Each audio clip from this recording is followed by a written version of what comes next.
Welcome to our class on transporting students with disabilities. My name is Christine Lofton and I will be your host for the next 20 minutes. A little bit about myself. With the Exceptional Children's Department, and I've been a physical therapist with the district for over 25 years. And during this time I've had the opportunity to work with transportation department and school staff to help children with disabilities ride to and from school in a safe manner. During this class, you'll have an opportunity to learn how to assist students with disabilities on and off the bus step. We'll have an opportunity to see how to secure their adaptive equipment on a bus seat. We'll go through loading and unloading students who use wheelchairs, and you'll have an opportunity to learn how to secure the wheelchair and the occupant for safe transportation. This is Sasha, and she's going to be helping me today with our program for loading students on and off a bus, and also wheelchair and occupant securement. Sasha, to start with, we're going to show everybody how to go up and down steps for somebody who needs a little bit of help. Let's turn around and grab the rail. Grab the rail. Stop right there. If a student needs help going up and down the steps, it's important for the adult assisting the student to stay behind the student. This way, they're there to help balance the student if they need that extra balance. Sasha, go ahead and go on. Good job. For students who need help getting down the bus steps, it's important to stand in front of them. This way, you're in a position to help that student, especially if they need a little help with balance as they're coming down the steps. If you try to help the student from above, then all of those pressures would come straight to your back. So again, it's important to be in front of them. Sasha, you ready to come down? Just keep going. Come down to the next step. Good job. Good job. For students who use adaptive equipment such as walkers, these devices will need to be secured on the bus. This particular walker is folded down and secured on the bus seat with a cargo strap. Cargo straps are not readily available on buses. They will need to be requested either through the school assigned physical therapist or the area transportation specialist. Sasha, are you ready to get on the bus? Well, let's make sure that your lap belt is snug and it's secured. Good job. All right, I'm going to back you onto the lift. You ready? Okay, here we go.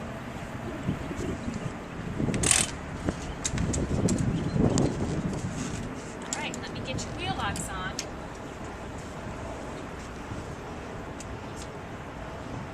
Jermaine, I'm ready whenever you are. Okay, great. You ready? Here we go.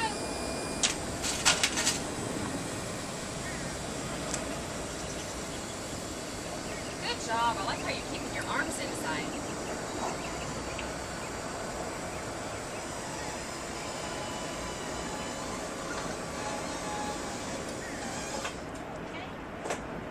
All right. Hi, Sasha. Get your wheel locks off. All right, we're ready. Sasha, I'm going to pull you back. A few key points to keep in mind with loading and unloading on a bus lift. You saw that I checked to make sure that the student's lap belt was secure. That would also be the time to remove a lap tray. If the student was using a lap tray, it will need to be taken off since we do not transport students with lap trays on. Also, as the lift was going up, you saw the lip come up, just another safety feature of the lifts. You also saw that I had my hand on the frame of the wheelchair. And the intent of that is not to catch the wheelchair, it's just to be proactive, and if I feel movement, that would be the time that I would ask the driver to stop lift operation so we could make any corrections. Might be that the wheel lock was not holding securely, we would fix it at that time. You also saw that the driver was looking to make sure we had plenty of clearance to get into the bus. Those are all parts of safety operations that we do when we load and unload children on bus lifts. Hey, Sasha. Alrighty, let's get those wheel locks on. Oh, thank you. Alright, we're ready. Are you ready, Sasha? Okay, good. We're ready.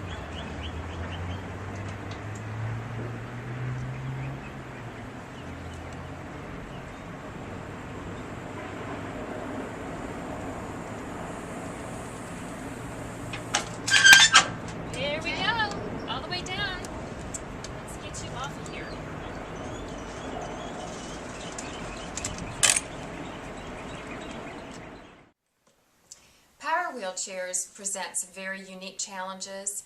If you do have a student with a power wheelchair, it is critical that you consult with your physical therapist. The power wheelchairs have to have their motors disengaged in order to pull or push them onto the bus lift. Let's go through on how we would disengage the motors on this particular chair. One thing to keep in mind, the power wheelchairs are numerous in their design, so once again, it's critical that you do consult with a physical therapist that's working with that student.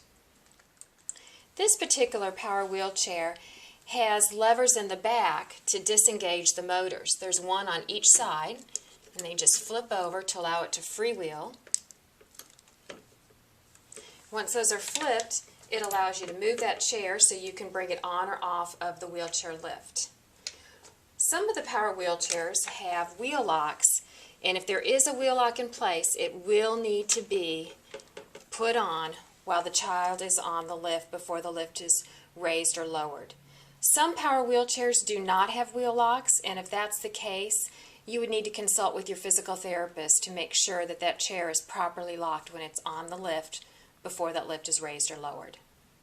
For students who use power wheelchairs, they should not drive onto a raised lift, and this is for safety reasons. Now, we do have a number of students who are excellent drivers and can drive onto a lowered lift when that lift is at the ground level. Most of those children have worked with the physical therapist and the teachers so that they have been given permission to drive onto the lowered lift.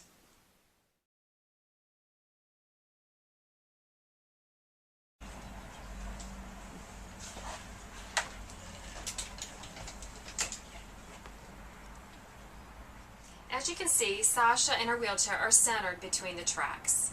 So let's go ahead and get your wheel locks on. Thank you. And we will tie down that wheelchair.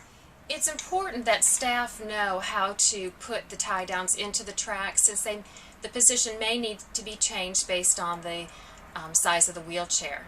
This particular track system works by placing the tie down on it, and you'll see the plunger in the center pops up. You move the tie down forward, pops back down, and it's secured. You always want to double check and make sure you have a true tight fit. And as you can see, that one's not going anywhere. It's also important to keep the tracks clean so that the tie downs can readily be moved about as needed for the particular size of wheelchair. We're going to go ahead and tie down the front of the wheelchair first. These retractables release by pushing the button in the front, so I have some more webbing. I want to go ahead and make sure that the tie down is secured on the frame of the chair where it's marked with cable ties. The physical therapist will mark the wheelchairs with cable ties so that the tie down spot is readily seen. This particular chair actually has transit options. I want to go ahead and buckle, make sure there's no twists in the webbing, and secure that up. I'm going to go ahead and add another twist. Good.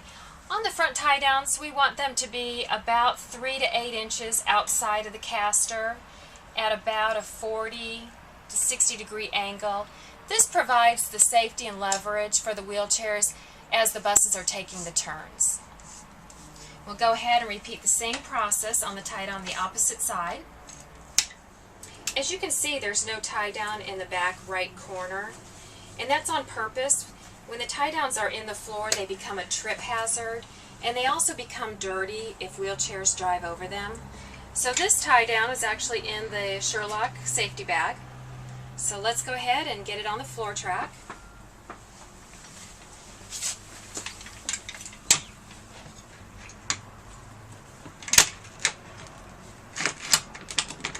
Make sure that's secure.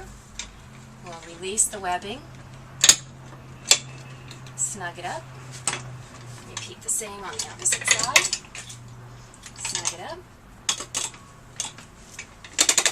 As you can see, this type of tie down actually has the S-hook. This S-hook can either go in the transit option, or it can go around a marked part of the wheelchair frame, the part that's marked with the cable ties that the physical therapist would mark. To make sure that we have a tight securement, we want to go ahead and do the shake test. So Sasha, I'm going to go ahead and undo those wheel locks. Let's see if we can move that chair any. Actually, that looks very good. The chair's going to move a little bit. What we don't want is excessive movement. If there is excessive movement, then we would need to go back and tighten up at the different tie downs. As you can see, the tie downs in the front are about 3 to 8 inches out to the side at about a 40 to 60 degree angle. This is important to give the chair stability when the bus is making the turns. The tie downs in the back come straight back off of the wheelchair frame or the transit option. These also need to be taught, and these help to give the chair the stability with the stop and go movements of the bus. One thing I wanted to point out is you can see with these retractables, the front two retractables actually have the buckle hookup and the back have the S hook. It's absolutely fine to have the two different styles as long as the front ones are the same and the back tie downs are the same. It's important that we do not over tighten the tie down straps. If they are over tightened, they can damage the chair, and we've had a number of chairs that have actually been bent. So once again, we want a snug, tight hold. We don't want it so taut that you'll see the casters or the back wheels come off of the bus floor. This is the other type of track that the buses have. As you can see, these tracks cut across the bus floor. They operate different than the tracks we saw previously. On this particular tie down, you'd want to depress the pin, slide it in front and back, and you heard that clicking. You want to make sure it clicks in place, and also double check to make sure you have that secure, tight fit. This is the ratchet tie down, and again, we'd want to take the snap hook around the frame of the chair where it's marked with cable ties, or in the transit option. Once we have that hooked, pull the loose webbing, and I call it pull the tail. Pull that tail taut so it's in line with the tie down. Once that's in line, then you'd get that final tightening by ratcheting the tie down. You can see I had 2 ratchets right there. Close that so it stays in place. It's very important that we do not over ratchet these. We don't want excessive webbing into the tie down.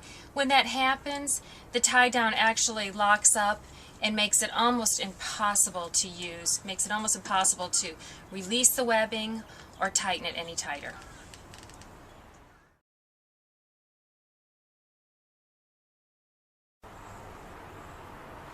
Now that we've completed the shake test and we know our chair is secure, let's go ahead and put the wheel locks back on. We've now secured the wheelchair to the bus floor by the 4 tie downs. Our next step is to put on the occupant restraint. This particular setup is a integrated and retractable occupant restraint. You can see part of the lap belt is actually secured up here. This is just one other measure to keep it off of the floor, which there again keeps it clean, because this part of the belt will go across the student's lap. Alright, we're going to go ahead and put the snap hook into the triangular fitting of the tie down. As we mentioned earlier, this is an integrated type of occupant restraint in that it does secure into the tie down. I'm going to go ahead and put this in by the student's pelvis.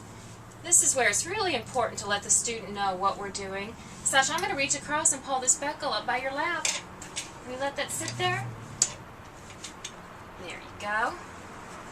Now we're going to bring around the other part of the occupant restraint. We're going to go ahead and put the snap hook on the other side of the occupant restraint on the triangular fitting of the tie down.